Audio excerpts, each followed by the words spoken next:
Imagine you are standing before a massive inferno. The flames consume everything you've built, and the heat is so intense it sears your skin.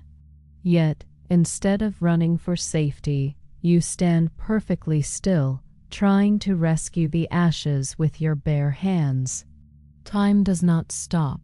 The world around you keeps turning, but you are static, trapped in an infinite loop of what if, and I should have done it differently. Guilt is this fire that never goes out. It is one of the most destructive forces of the human experience, capable of paralyzing kings, toppling internal empires, and turning us into ghosts of ourselves, haunting the corridors of our own memory. Thousands of years ago, in the sands of Egypt or the city-states of Greece, men and women felt this same crushing weight in their chests. They looked at the stars and begged the gods for a way to wash their souls, to erase the trail of a wrong decision. But the secret that ancient civilizations and modern psychology both try to teach us is that the past is not a prison cell unless you choose to be your own jailer. If you feel like you are carrying the weight of the world on your shoulders and that your story was written with the indelible ink of regret, know that the journey to freedom begins the moment you decide to let go of the ashes. Before we dive into the abysses of the human soul to understand how to break these chains, I invite you to join the Sanctuary of Knowledge, where we explore the mysteries of the mind and history to find clarity in the present. By subscribing, you ensure that you will not walk this path of self-discovery alone.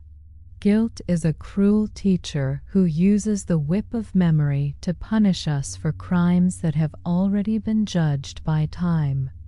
To understand why it is so hard to let go, we must look at the ruins of great civilizations. Think of the conquerors who, in search of glory, decimated populations and in their final days within palaces of gold, were consumed by the fear of divine judgment.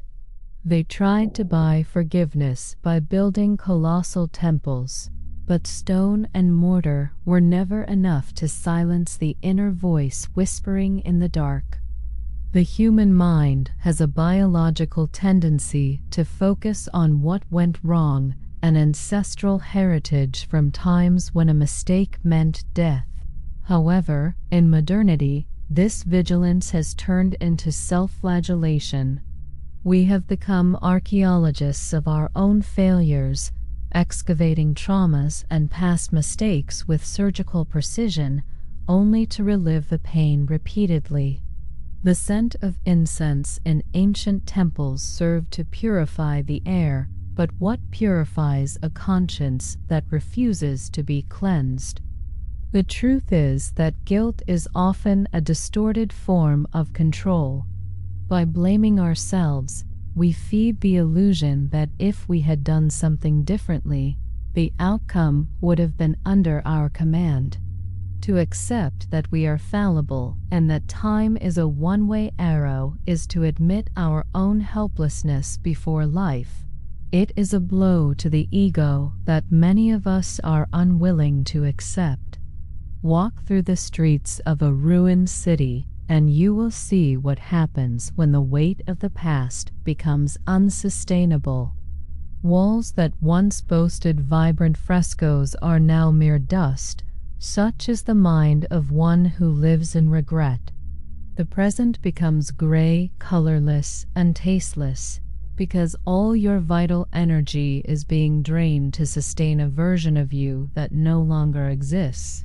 Human nature seeks order, and guilt is the mind's desperate attempt to bring order to the chaos of a bad choice. But look at the forests. They do not apologize for the leaves that fall or the trees that die to make way for new life. There is a silent acceptance in the cycle of existence that we, in our arrogance and pain, frequently ignore. Regret is like a poison we drink, hoping that the other person or the past situation will be affected. In the end, only we wither. The ancient Stoics, amidst the fervor of Rome, already said that what has passed is as far beyond our control as the movement of the planets.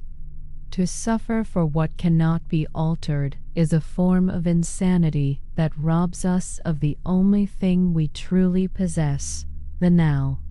The fall of an empire rarely happens by a single external blow. It begins with internal erosion.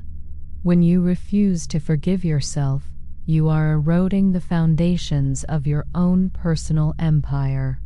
You become a ruler of barren lands where nothing grows because the soil is saturated with bitterness.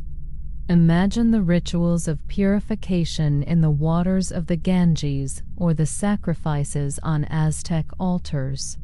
They were all symbolic attempts to externalize pain and start anew.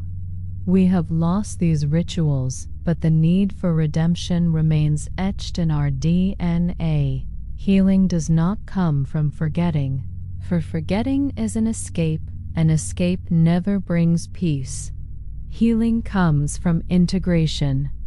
It is looking at the version of you that made the mistake and understanding that that person acted with the tools, the maturity, and the pain they possessed at that moment.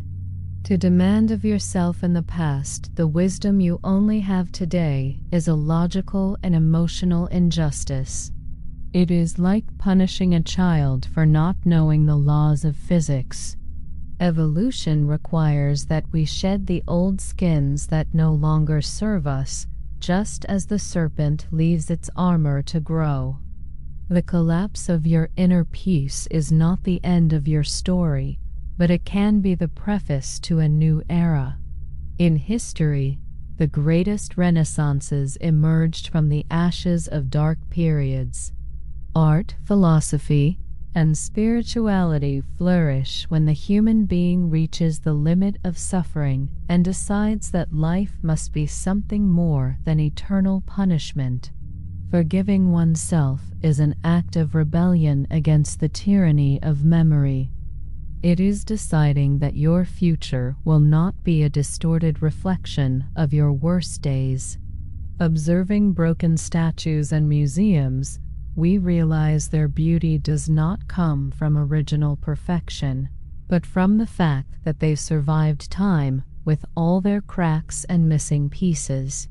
You too are a work of art in progress, and your flaws are the marks that you were in the arena, that you tried, that you lived. Guilt tries to convince us that we are static beings, but the truth is that we are constant rivers. The water that passed under the bridge 5 minutes ago is not the same water passing now. Why then do you insist on identifying with a version of yourself that has already flowed away? In this epic journey we call life, the greatest battle is not against external enemies, but against the shadows we project onto our own trajectory. Letting the past go is not an act of weakness, but of supreme courage. It is the recognition that life is too short to be spent in a courtroom where you are, simultaneously, the defendant, the judge, and the executioner. When you finally drop the burden, the silence that follows is not empty. It is the sound of freedom. It is the necessary space for new dreams, new empires, and new hopes to begin to be built. The legacy you leave will not be defined by the mistakes you made, but by how you chose to stand up after them.